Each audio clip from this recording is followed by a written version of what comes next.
Today we're going to be talking about Red One, issues 1 and 2 from Xavier Dorson and Terry Dodson. Now, what this book is a female superhero from the Soviet Union is sent to the United States to become an American superhero as a form of propaganda to make Americans see superheroes in a more, or see the Soviets in a more positive light using this superhero theme. The art is wonderful, of course. It's Terry Dodson. What did you expect? The story is fun. It's kind of a upbeat adventure story, which is a bit different than what you'd expect from kind of this Soviet American 1970s propaganda thriller, I guess you could say. It feels a lot like Stalin's Angels or something. It's kind of whimsical in that way. She's sent to the U.S. specifically to defeat a man named the Carpenter. And what the Carpenter is doing is he's targeting pornographers, homosexuals, and murdering them. So he's a supervillain. He's a themed supervillain in the I guess really 1990s tradition, but he uses carpentry tools to do it. This is supposed to be some kind of a biblical reference that Jesus was a carpenter, I suppose. What I'm wondering is, here's my hypothesis about this story, that it's going to become a betrayal story. That it's going to be that the carpenter is another Soviet agent, and Red One is being sent to stop him. So it's a situation that the Soviets have created that they're then creating a solution to.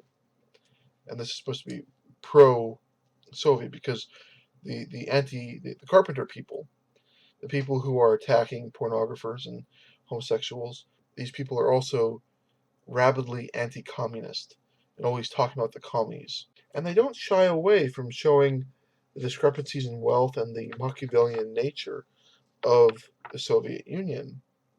In one panel, Red One is trying to save these people who are being attacked by an angry mob.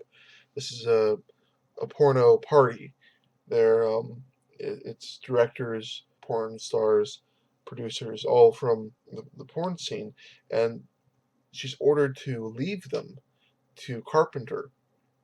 To She's ordered to leave them to the mob so she can go get Carpenter.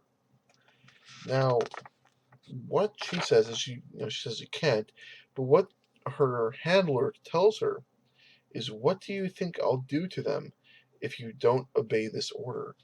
So, in this reality, the Kremlin is very much a very dangerous organization that will murder people to achieve their goals.